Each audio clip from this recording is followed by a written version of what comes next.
Coming up on Mountain News at 6, the latest on a deadly officer-involved shooting in Knox County. And officials in Pike County provide an update about the ongoing flood recovery efforts. Highs today were in the 60s and 70s. We'll make another run for that tomorrow with a caveat. Details in a few minutes. Dedicated to Eastern and Southern Kentucky, this is WYMT Mountain News at 6. Tonight, folks in Elkhorn City continue to clean up the mud and debris left behind by floodwaters from Elkhorn Creek after the heavy rain 2 weekends ago caused it to leave its banks. Will Puckett joins us now from Pike County with the story of how quick thinking and planning saved lives. Well, the flooding damage is apparent here in Elkhorn City, from washed out roads, a clear overbanking of Elkhorn Creek, to mud and dust and debris nearly everywhere that you turn. But tonight's story is focusing on 12 hours of work at Elkhorn Health and Rehabilitation to make sure all 100 residents in their care were safe as floodwaters crept in. These videos show the force and speed Elkhorn Creek was moving at more than 1 week ago. Fast forward days later, and now folks inside this nursing facility are remembering the sobering hours. I just want to make sure that they're safe. Janine Rosser is the administrator here. She and her team spent hours into the night making sure all 100 people in their care were taken to higher ground. Once it was determined, it was you do this next step, you do the next step, and it kept us calm in a way, even though it was a not so calm situation. It was people like Stuart Baldridge who were carefully and skillfully loaded up into a bus or an ambulance and moved to either the Life Center in Elkhorn City or Pikeville Medical Center. I have seen before in previous times of flood that it would come up over the road sometimes and run down the highway, but this one seemed to keep growing and growing. Mr. Baldridge, who's lived in Pike County all of his life, opted for the Life Center. He says in the midst of the chaos around them, not a single person showed panic as the floodwaters settled in. They took precautions and got us all out and had the regular routine, and everything went perfect.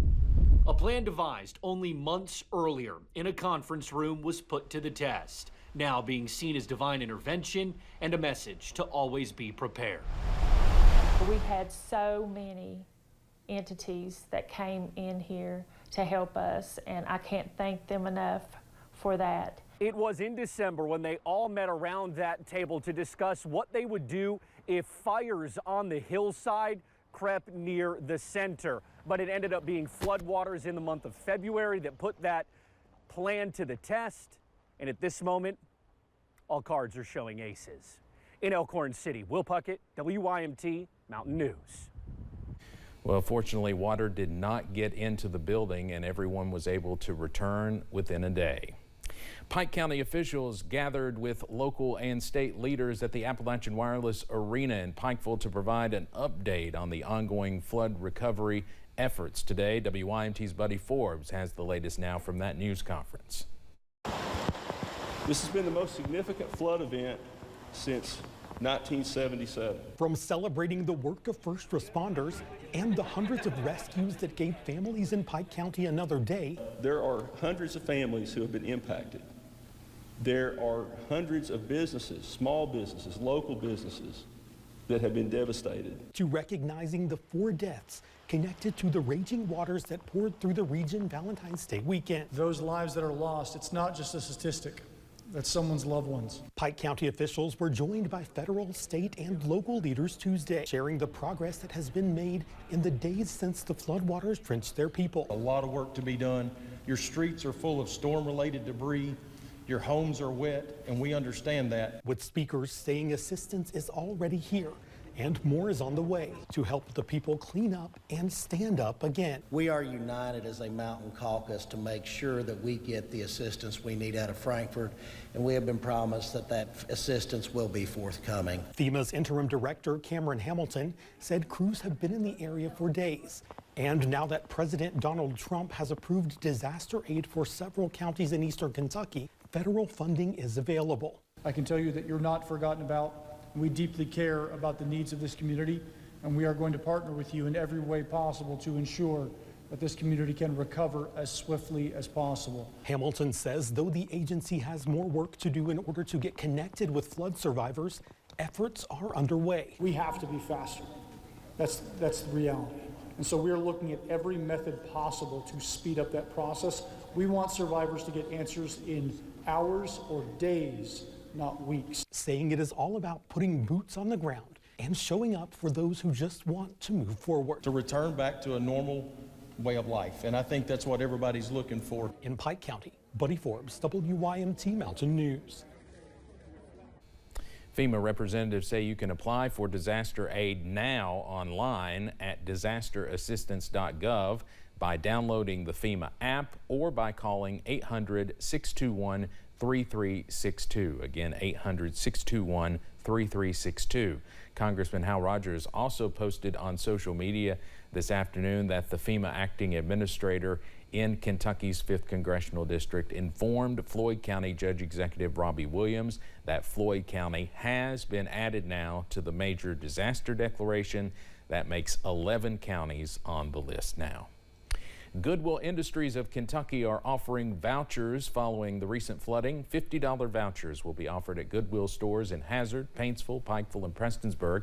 Each family is eligible for one voucher. In order to request it, folks are asked to contact the on-duty manager at their respective stores. The Environmental Protection Agency is partnering with area health departments like the one in Pike County to test drinking water for flooded communities.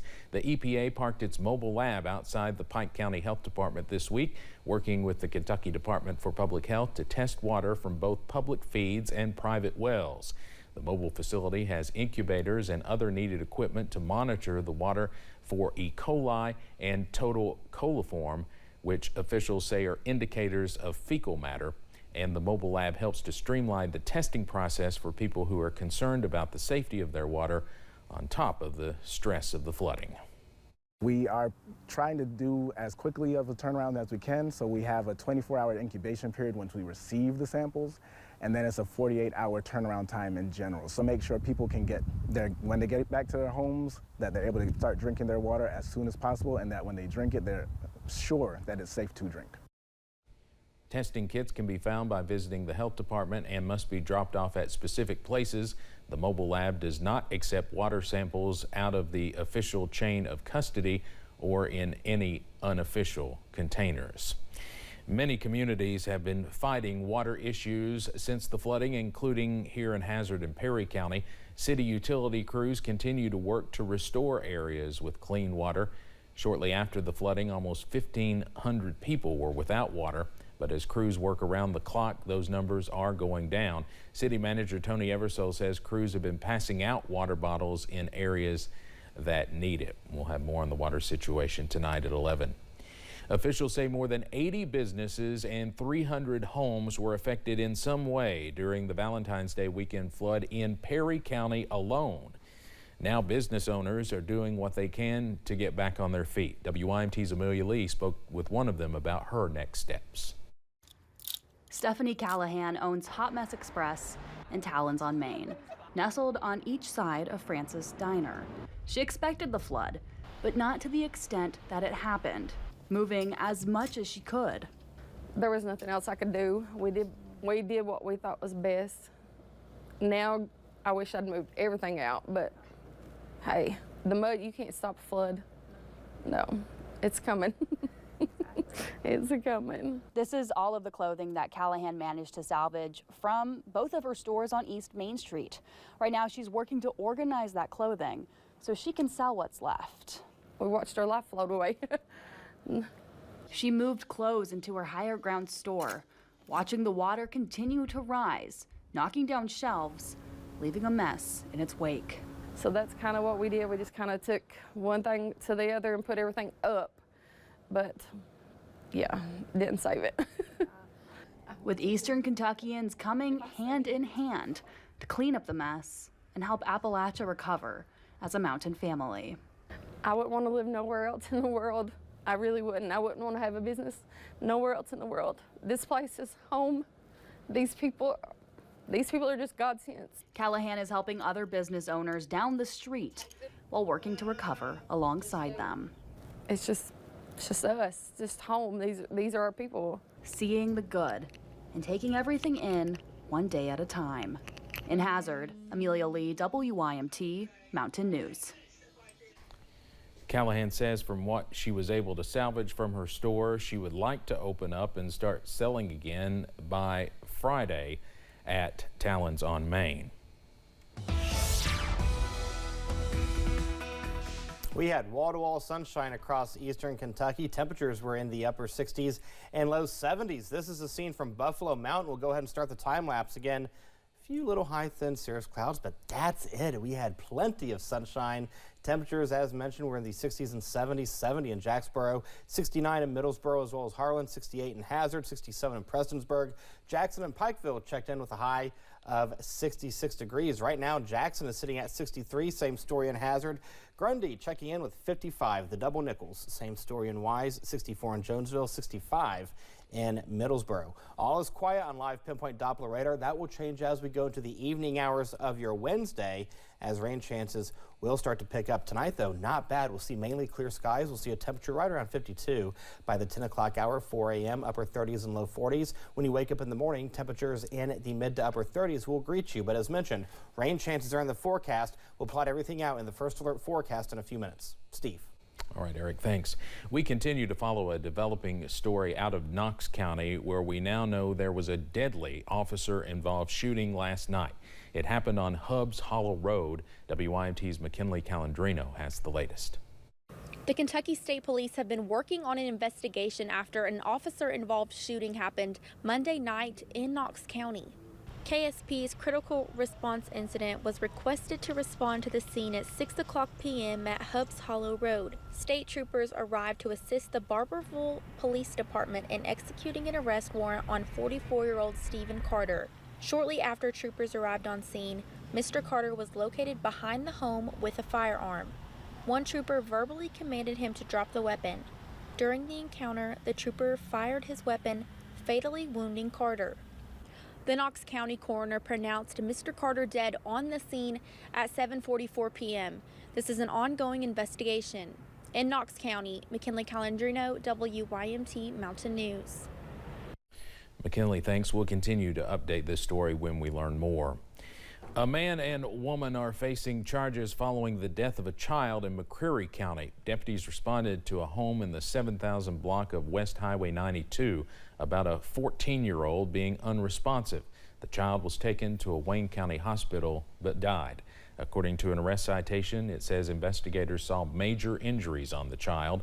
Billy Bolin and Jeremy Reidner were taken to the Knox County Detention Center.